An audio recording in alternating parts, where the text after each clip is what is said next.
Hello, moi c'est Farah de Think with Farah.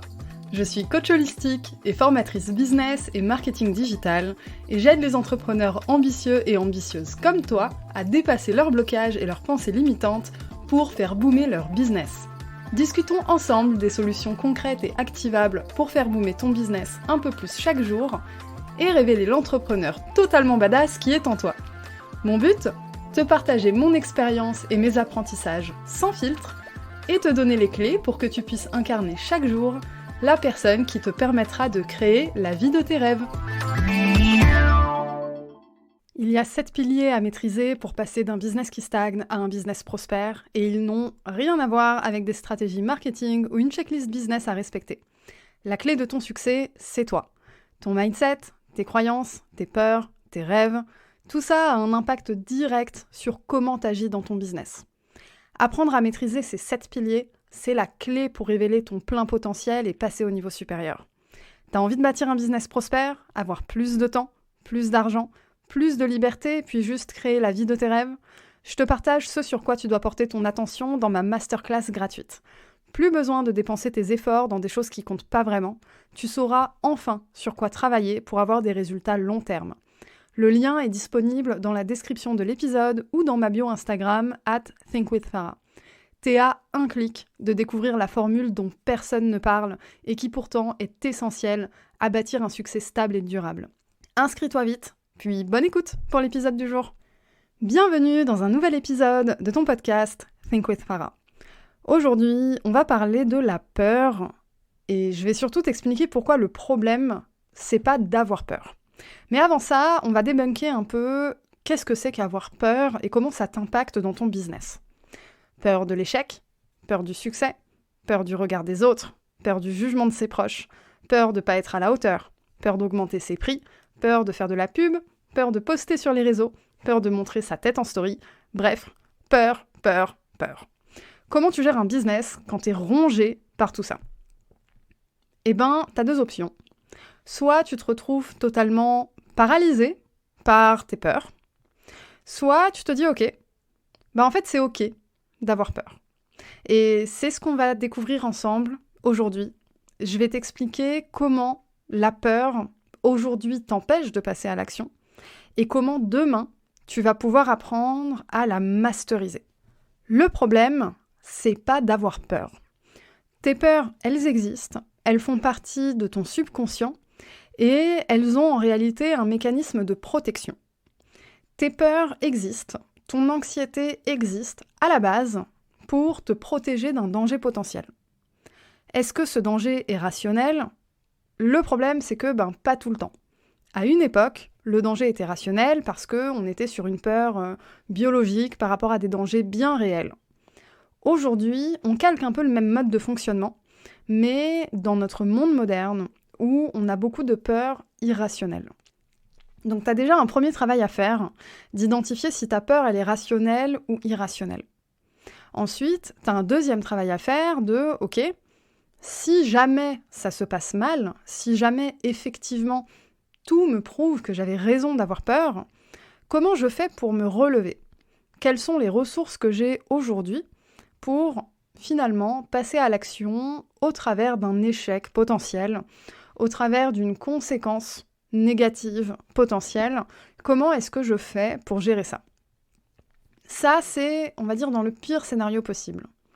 Mais en réalité, quand t'as peur, c'est que t'as un regard un peu biaisé de la situation que t'es en train de vivre. T'as l'impression que tu te diriges vers le pire scénario possible, au lieu d'envisager tout ce qui pourrait bien se passer, et tout ce qui pourrait se passer correctement tout court, sans forcément être dans un scénario exceptionnel, génial, etc. Parfois, ça se passe juste bien, et c'est normal. Quand t'es rongé par la peur, tu passes ton temps à considérer tout ce qui pourrait mal se passer, et c'est là où tu commences à avoir les jambes qui tremblent. Je sais pas si t'as déjà sauté à l'élastique, ou sauté en parachute, ou si t'as déjà envisagé de le faire, mais quand t'es sur le point de sauter, alors j'ai pas sauté à l'élastique, mais j'ai sauté en parachute. Et le truc, c'est que j'ai sauté en parachute quand j'avais 18 ans.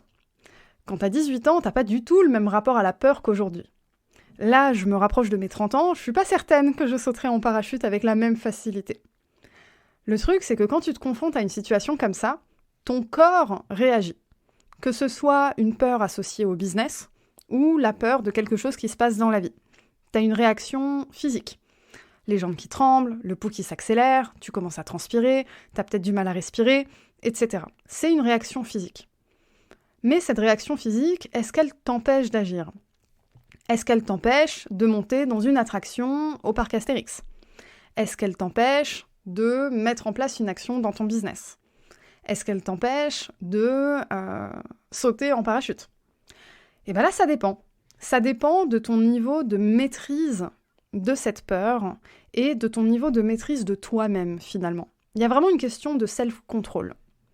Le problème, c'est pas d'avoir peur, parce que la peur, elle existe. Ton subconscient, il représente à peu près 95% de ton cerveau. C'est un chiffre que je donne beaucoup parce que c'est vraiment très représentatif du travail qu'on doit faire au quotidien pour apprendre à dépasser tout ça. Et ton subconscient, il est construit entre 0 et 7 ans. Donc les chiffres que je te donne là, ils sortent pas de ma tête. C'est le docteur Bruce Lipton qui les dit, c'est un docteur en neurobiologie. Et ce sont globalement des données qui sont connues dans la sphère psychologique, dans la sphère scientifique. Donc quand tu sais ça, tu te dis « Ok, mon subconscient, en fait, j'ai pas le contrôle sur ce qu'il y a dedans. Il me reste un certain pourcentage de conscient pour travailler dessus, et c'est super, on a tous le même pourcentage. La question, c'est qu'est-ce que t'en fais avec ? Ton subconscient, il est accessible. Il est accessible par des pratiques comme la PNL, comme l'hypnose ou l'auto-hypnose, comme certaines formes de thérapie, et aussi avec, cette fois-ci, un travail un peu plus long terme, mais des actions conscientes comme la répétition. La répétition permet de désamorcer certaines choses et en créer de nouvelles. Le truc, c'est que la répétition en elle-même, c'est jamais suffisant, parce que quand tu fais les choses, imaginons que tu aies envie d'implémenter une nouvelle pratique, une nouvelle méthode d'organisation dans ta vie, tu vas commencer à le faire par un pic de dopamine. Tu vas être drivé par la motivation. Le truc, c'est que ce qui va permettre de garder ça dans ta vie sur le long terme, c'est pas la motivation, c'est la détermination. C'est le fait de vouloir quelque chose profondément, du fond de ton cœur, avec tes tripes, quelque chose qui te fait vibrer. Et c'est quand tu as ce déclic énergétique-là, que là, tu peux réussir à te connecter finalement à ton subconscient, au tréfonds de ton âme, entre guillemets, pour implémenter de nouvelles choses. Et c'est là où tu te rends compte finalement que tu deviens OK avec l'existence de tes peurs, de tes croyances limitantes, de tes blocages, etc.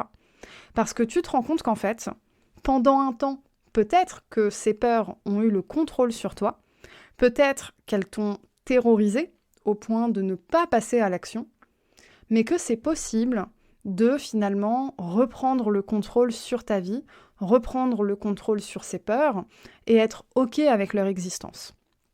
Être OK avec leur existence, ça peut être un travail de fond assez compliqué parce que justement, c'est pas ta faute si elles existent. Ton subconscient, rappelle-toi, il est créé entre 0 et 7 ans. Donc ça veut dire qu'en fait, ton entourage, l'environnement dans lequel tu as grandi, a façonné ton subconscient.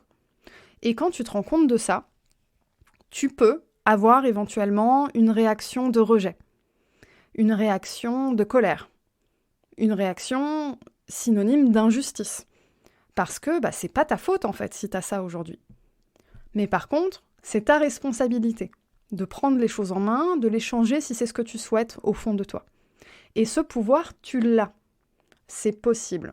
Ça demande un travail de fond, un travail sur le long terme, de la détermination, du temps, mais c'est possible. Et c'est possible, ce travail-là, il ne se vit pas forcément dans la solitude et dans la douleur. Moi, je sais que j'accompagne mes clients et mes clientes à faire ce travail-là. Je le fais avec mon programme Think With Yourself. Si je fais ça aujourd'hui, c'est parce que ce travail-là, moi, j'ai dû le faire seule pendant 5 ans. Et quand tu le fais seul, c'est vraiment pas une partie de plaisir. Mais ce travail-là, quoi qu'il arrive, t'y échapperas pas. En tant qu'entrepreneur, ça fait partie de la voie par laquelle tu es obligé de passer, entre guillemets. Si tu as envie d'arrêter de stagner, si tu as envie de passer au niveau supérieur, à un moment, il faut parler de ton mindset. Parce que ton mindset, il précède tes actions, c'est la suite logique. Ce que tu mets en place, t'es pas un robot, tu l'as pensé avant, t'as réfléchi avant. Le truc, c'est que ce à quoi tu penses aujourd'hui, c'est drivé un peu par le cadre dans lequel tu as évolué depuis toujours. Et dans ce cadre-là, il y a des peurs. Et si t'es jamais allé voir ce qu'il y avait en dehors de ce cadre-là, forcément que tu restes un petit peu terrorisé par ces peurs-là, parce que tu finis par croire qu'elles ont raison, et que ce qu'il y a derrière, c'est affreux, c'est horrible. Alors qu'en fait, ce qu'il y a derrière, c'est peut-être le début du reste de ta vie, justement. Et ça vaut peut-être le coup de dépasser cette peur et passer à l'action. Le problème, c'est pas d'avoir peur. Le problème, c'est ta réaction face à cette peur. Est-ce que cette peur te terrorise et t'empêche de passer à l'action ? Ou alors, est-ce que cette peur existe comme n'importe quelle peur, comme la peur de sortir un plat du four et de se brûler ? Ça te fait peur, mais tu prends un gant et puis t'y vas quand même. Comme la peur de faire du roller, ça te fait peut-être flipper, t'as peur de tomber, t'as peur de te ridiculiser, mais à un moment, t'y vas. Il y a des peurs comme ça dans le quotidien où on arrive à les dépasser. C'est un phénomène tout à fait normal. C'est un niveau standard pour ton cerveau de dépasser ces peurs. Le truc, c'est que les peurs en business, elles sont souvent associées à des choses, on va dire, gigantesques. Des choses dont tu as l'impression que tu te remettras jamais en cas d'échec. Alors que c'est faux, c'est une vision tout à fait biaisée de l'entrepreneuriat, de l'apprentissage qui va avec, des échecs potentiels que tu vas avoir en cours de route et puis des expériences tout court.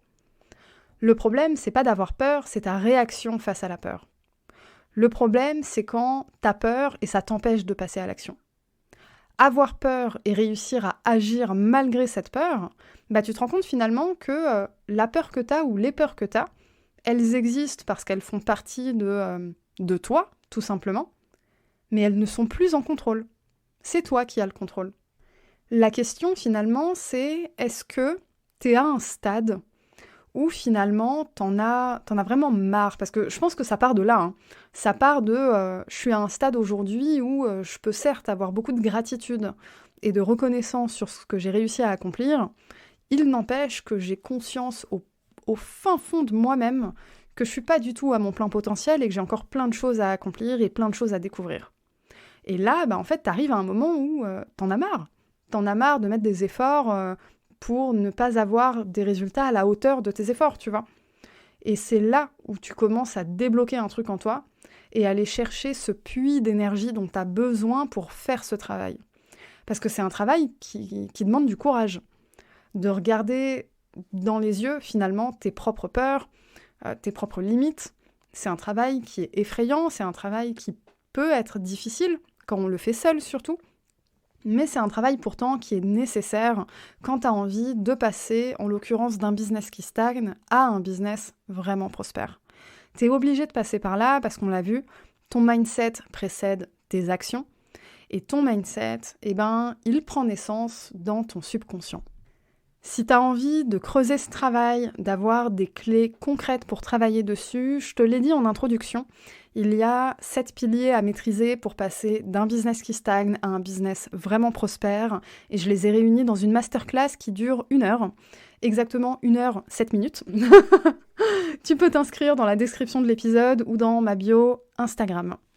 Sur ce, on arrive à la fin de cet épisode. Je t'invite à mettre 5 étoiles sur ta plateforme d'écoute préférée, un commentaire sur Apple Podcast.